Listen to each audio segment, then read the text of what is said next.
Good evening, everyone. Thanks, grace of heaven, virtues of masters, grand predecessors, transmitters, and lecturers for giving me this opportunity to learn to speak on today's topic, essentials of guiding Dawkins.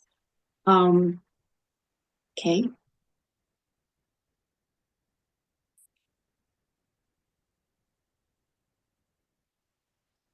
So, introductions. The cultivation Tao is cultivating the heart. Propagating Tao requires a wholehearted dedication. Guiding Dawkins is a concrete expression of wholehearted dedication of Tao propagations. The true cultivation harmonize personal cultivation and guiding others. Integrating wisdom and compassion, guiding others is a transition from self-benefit to universal benefits. Cultivation of Tao means guiding others externally while refining oneself internally. In the Confucianism says, 正己成人, which translated as ratifying oneself while accomplishing others. And Buddhism says, 自觉他, which translated as awakening oneself while awakening others. Okay, so this emphasizes self-disciplines and self-improvement as the foundation of uplifting and benefiting others. It reflects by refining one's own moral characters, skills, and knowledge. One can positively influence and assist others in their growth and achievement. One should first cultivate their own wisdom and understanding before guiding others on the path of awareness and enlightenment. It reflects the person's growth and self-realization are not just for individual benefit, but should be shared to uplift others as well. It is the essence of the embodiment of Mahayana teachings and practice of mundane Bodhisattva in the present white period.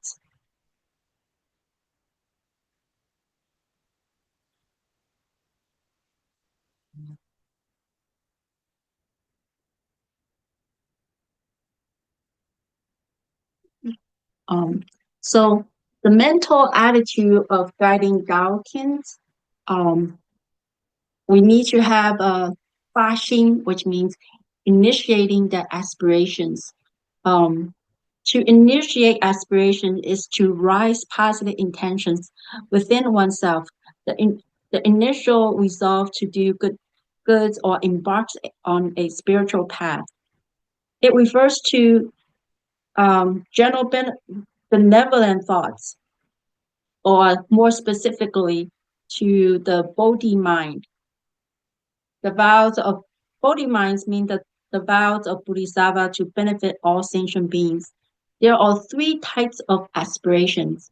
世俗发心, which translated as worldly aspirations. 出离发心, aspirations for liberation. And then 菩提发心, Bodhi aspiration, Bodhisattva's mind. So the worldly aspirations is the generations of benevolent thoughts in everyday life, such as practicing kindness, helping others, honoring one's parents, and showing compassion.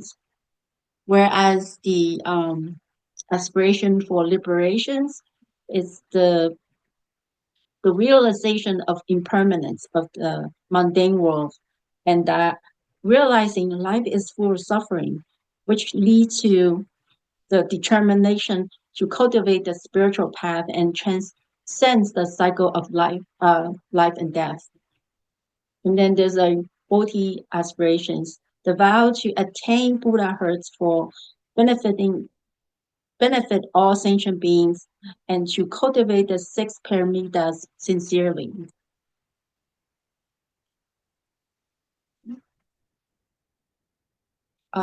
faulty minds is an ancient sage says, only with determined hearts one can ferry sentient beings across.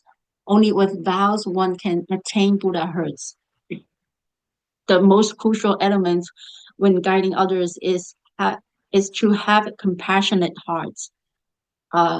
Confucius says, 仁者必有远, okay, which translated as benevolence are always courageous. A benevolent person must possess courage. It means a person who is good and morally grounded will also have a strength and bravery to stand up for what is right, even in the face of difficulty and danger. The courage is necessary to act on the value of benevolence and to make difficult decisions in order to uphold righteousness. Therefore, benevolent person would stand up what is right, right? And then the sixth patriarch, Huinan, says, 何其自信能生万物.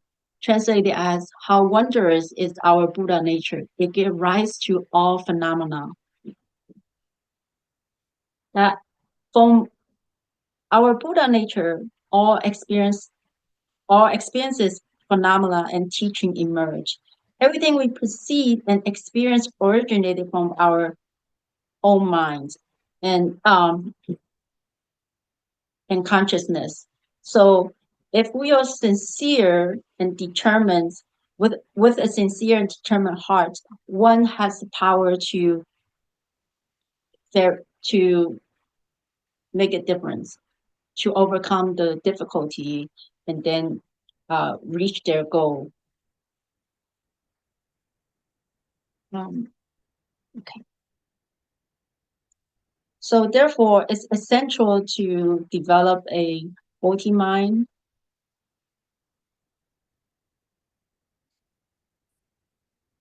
In order to motivate others.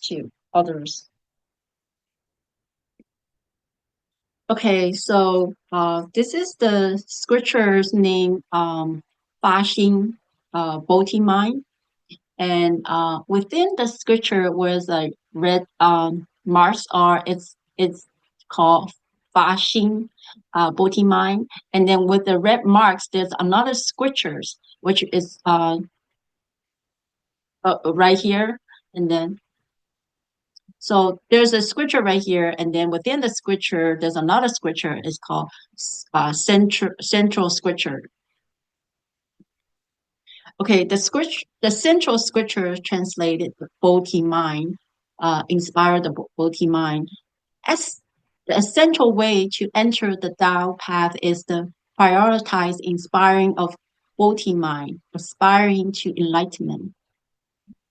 In the urgent matter of cultivation, establishing a vow should come first. If the vow is established, then sentient beings can deliver or be saved. If the faulty mind is inspired, then Buddha way can be accomplished. So in essence, the importance of making vows and generating aspiration for enlightenment as the fundamental starting points and crucial elements in both entering the Buddha path and successfully practice it. It highlights that without this initial motivation and commitments, helping others and achieving spiritual goals become difficult. Confucius said, set your minds on Tao, base yourself on virtue, rely on benevolence, and find your recreations in the arts, skills, and accomplishes.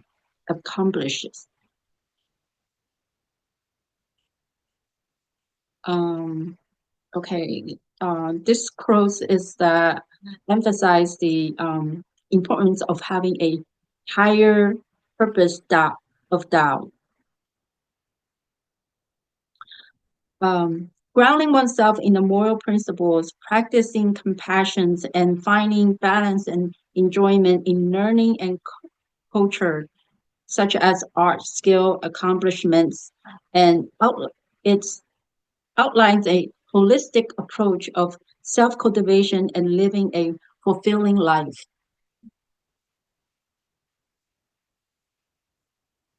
So how to cultivate aspiration, 发心? So first of all, we need to self-reflect and develop awareness. Be aware of our thoughts, emotions, actions. Continuously examine one's motivation to ensure the purity and steadfastness of one's aspiration. And then we need to have cultivate compassion. Learn to care for and assist others, reducing self-centeredness. It means to develop a deep sense of empathy and kindness toward others, including ourselves. It involves recognizing the struggle and suffers of others and responding with care and a genuine desire to help. Reading Holy Scriptures and Buddha teachings. So to manifest or to cultivate faulty mind or aspirations, we should also read the scriptures such as Buddha Nature's class and Saint Buddha's teachings, sutras. All that will gain wisdoms and inspire us to be to be aspiration, to have that aspiration.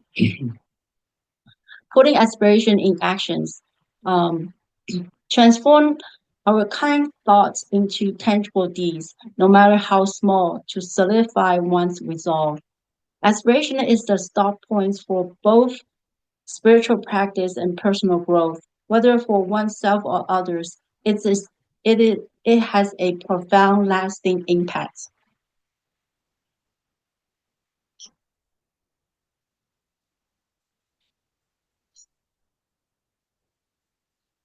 So I think it's very important to have the fasting, and to have that fasting, I think it's very important to continuously read scriptures, Buddha Nature class, continue listen to the Buddha Nature class to inspire us and to gain wisdoms. So besides fasting, we should have nourishing, which is wholehearted or enthusiastic. Holy teachers say having inspired or inspiration or aspiration alone is not enough. We also need a heart of enthusiasm. Despite giving your emotions and affections, don't care whether or not others appreciate it. So it's not only that it's important to have the initial motivations, passion to do something, but you also need to have the passions and dedications, 热整心, to follow through. It's encourage our selfless givings, regardless of whether or not recipients acknowledge it or appreciate the gesture. And that is cultivate our virtues. Okay. So we should always do stuff that because it's the right thing to do, and it's not because for any motives. And besides nourishing or enthusiastic, we should also have 耐心, patient. Buddha teachers advise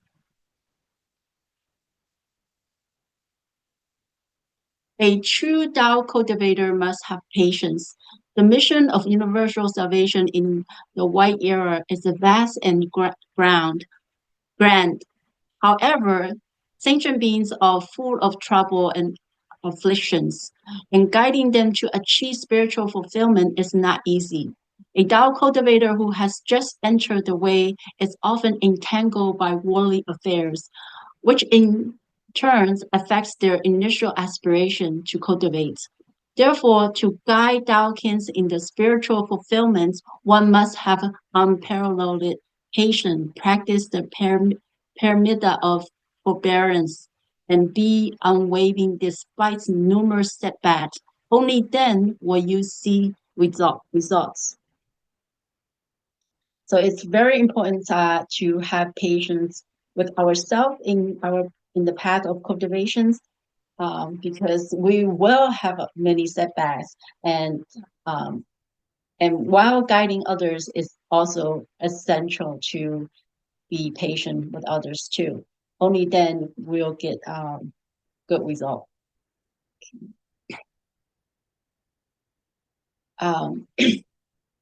Never easily give up on Daokins, even if they are unable to generate an aspiration for enlightenment.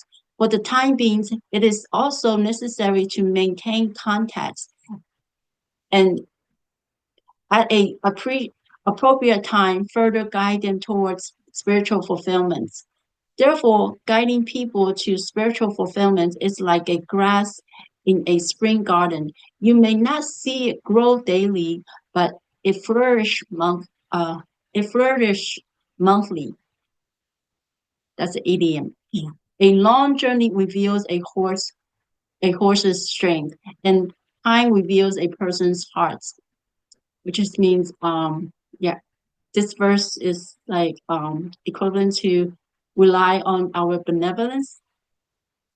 Yeah. So besides patience, 耐心 we also need 同理心 empathy. To guide Daokins it is essential to have empathy. Put oneself in their shoes, respect, listens, and truly understand their feelings. Only then can guidance be effective. Okay. So in this white period, Daokins cultivate, upholds Confucian's teaching while balancing family, career, spiritual practice. Life is unpredictable, filled with joy and suffering. So guiding others requires empathy.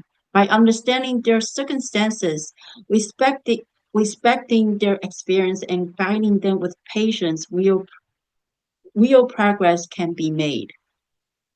Okay, let's watch a video with empathy.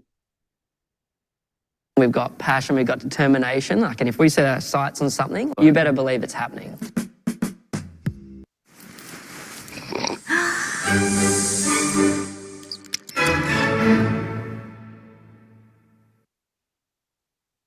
So what is empathy, and why is it very different than sympathy? Empathy fuels connection. Sympathy drives disconnection. Empathy, it's very interesting. Teresa Wiseman is a nursing scholar who studied professions, very diverse professions where empathy is relevant, and came up with 4 qualities of empathy. Perspective taking, the ability to take the perspective of another person or recognize their perspective as their truth. Staying out of judgment, not easy when you enjoy it as much as most of us do. Recognizing emotion in other people and then communicating that. Empathy is feeling with people. And to me, I always think of empathy as this kind of sacred space when someone's kind of in a deep hole and they shout out from the bottom and they say, I'm stuck, it's dark, I'm overwhelmed. And then we look and we say, hey, you climb down.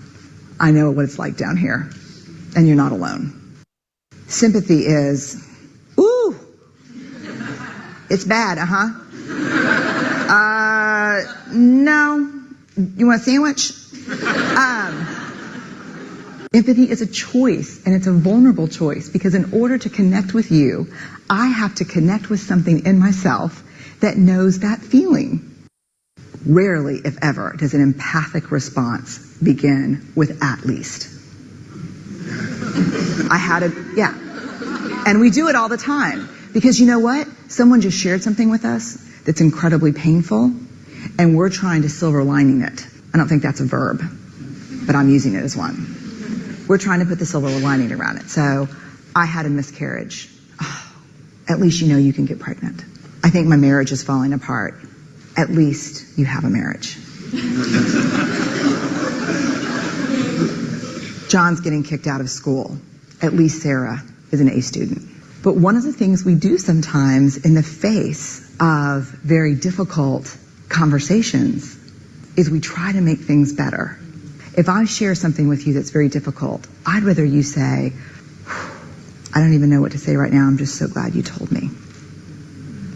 Because the truth is, rarely can a response make something better. What makes something better is connection.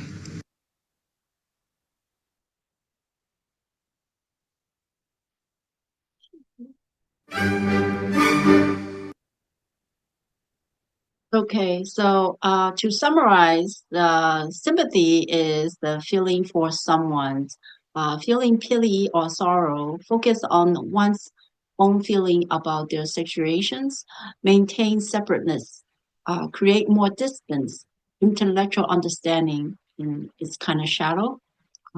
Empathy is feeling with someone, understanding and sharing feelings, focus on other person's feelings, put oneself in the other person's shoes, foster a deeper connections and emotional share and connections. And what is deep?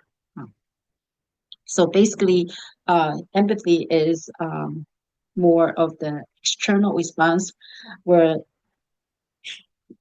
one expresses concern and support without necessarily experiencing the same emotion as the other person's. And empathy goes beyond the recognition of recognizing the emotions. It involves putting oneself in another person's shoes and understanding their feelings and their situations. Okay, empathy requires emotional connection. That's it. Okay. Now, there's a method of guiding Dawkins, fundamental approach, environmental guidance. Okay, so with it, such as a harmonious Tao community, fostering warmth and belongings, and making Dawkins feel welcome, and so they would like to return over and over again. Thoughtfully arranged visits, spiritual tours and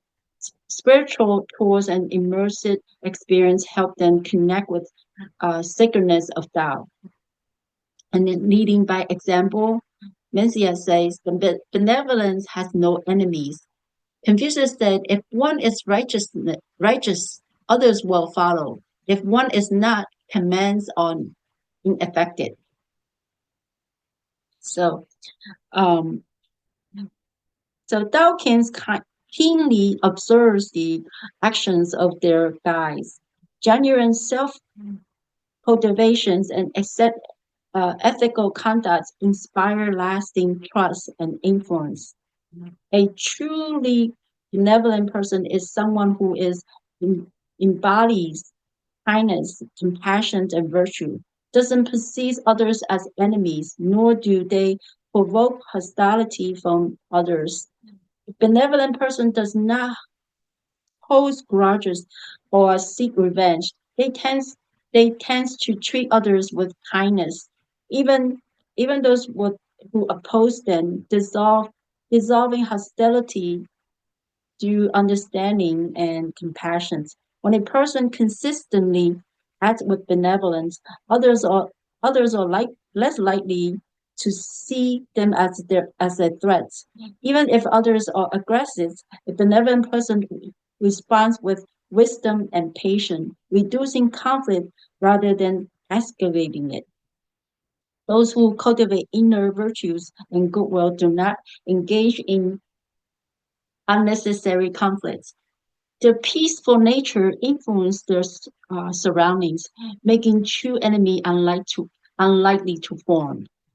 And then there's the virtue teachings, tailored to guidance to the individual backgrounds, gender, age, education, professional, personality and interests. High-level Tao can discuss. We can talk about such as Buddha natures, the principles, and then intermediate ones focus on the life purpose, the meaning of life, and then beginners, they can learn about karma and reincarnation. Form of guidance. Okay. The individual guidance, group guidance, and engagement-based guidance. Individual guidance such as private visits, letters, phone calls creates a strong emotional bonds. Small group discussions provide a casual setting for a gradual spiritual nurturing. And then there's a group guidance, such as study sessions cultivates a collective group energy, but this may lack of personal connections. Engagement-based guidance, hands-on experience in Tao activities, foster deeper commitments, encouraging practice in rituals, volunteer service, and community gatherings integrates them into a Tao path.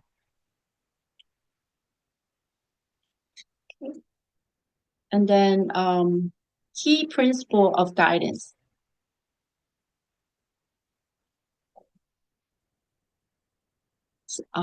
Maintain detailed records, sustain connections and care, kindness and opportunity,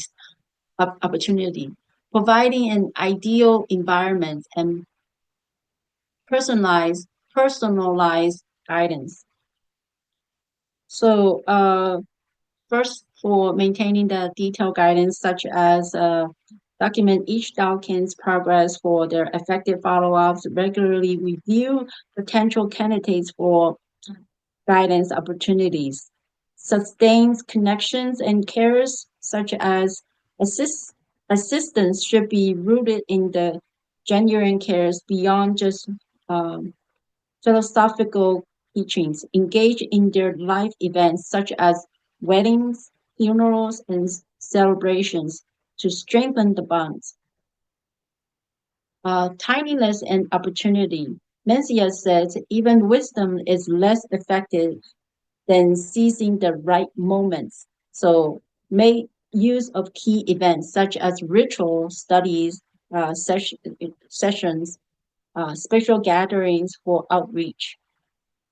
Providing an ideal environment, encourage Dawkins in study groups, classes, and family-centered Dao activities. Personalized guidance for a new Dawkins. Use emotional connections. For older Dawkins, emphasize deeper teachings, then gradually involve them in Dao responsibilities.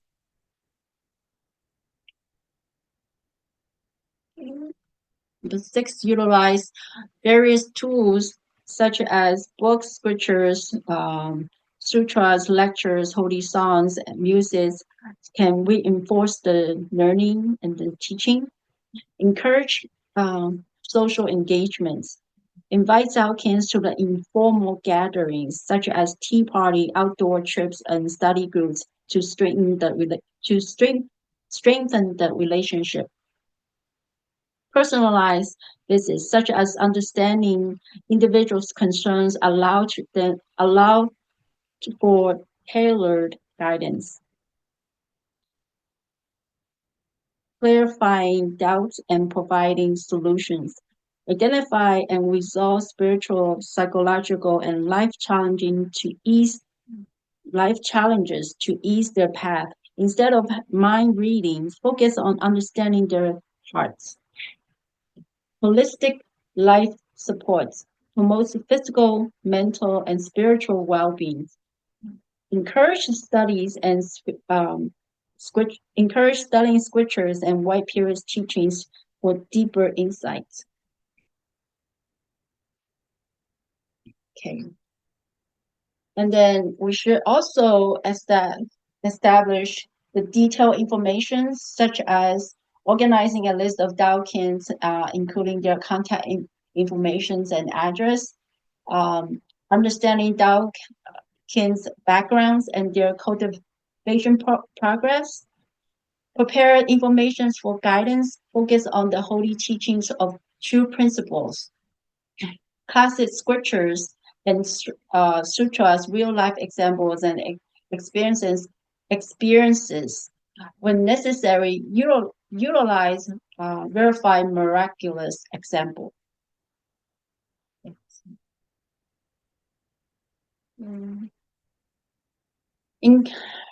So in conclusion, guiding others is a sacred mission. Helping others grow is the most natural and fundamental duty of the white period Tao cultivator. Therefore, helping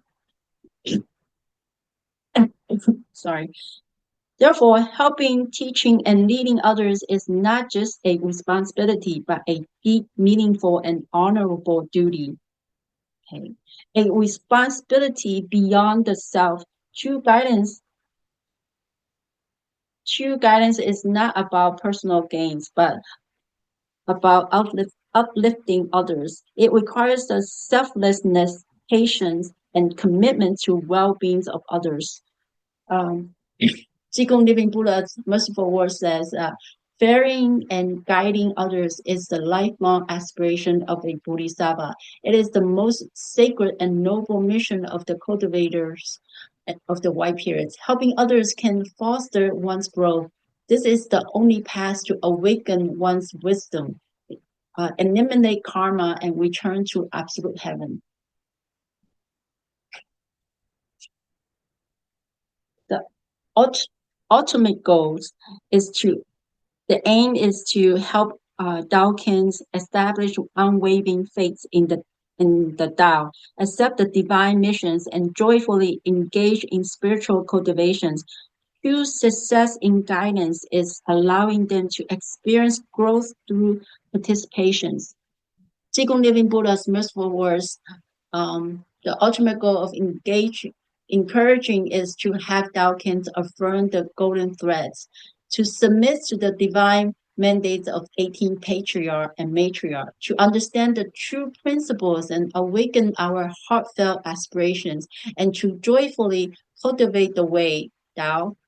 The most effective forms of encouraging is to involve them in the Tao affairs, so that through their contributions, they receive affirmations, growth, and thrive, accomplish great deeds, and assume significant responsibilities. Okay. Conclusion: compassion and patience are the key. The best way to help others is not only through efforts, but through their sincere efforts. The best method is to try every possible way.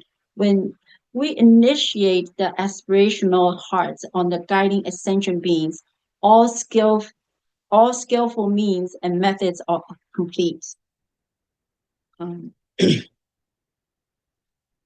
Living Buddha's merciful words, with enough love and patience, there is no one that we cannot vary or motivate. Gratitude and strengthened guidance. So we always attribute success to the grace of heavens and virtues of masters, grand predecessors, and sage comes before us. Gratitude enhances our strength and invites divine blessings in our missions of guiding others. So having a gratitude is very important in guiding others. Okay. Qigong Living Buddha's merciful words. To cultivate Tao, one must frequently visit the temple. Even if one might not think that coming to temple is a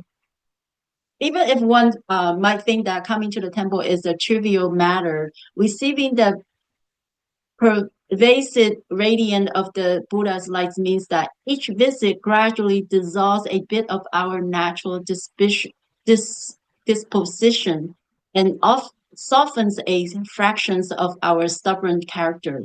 As the heavens works to transform us, we will gradually change without even realizing it. The Tao is cultivated minutes by minutes, and our characters nurtured day by day. We must truly commit ourselves to succeed in Tao cultivation.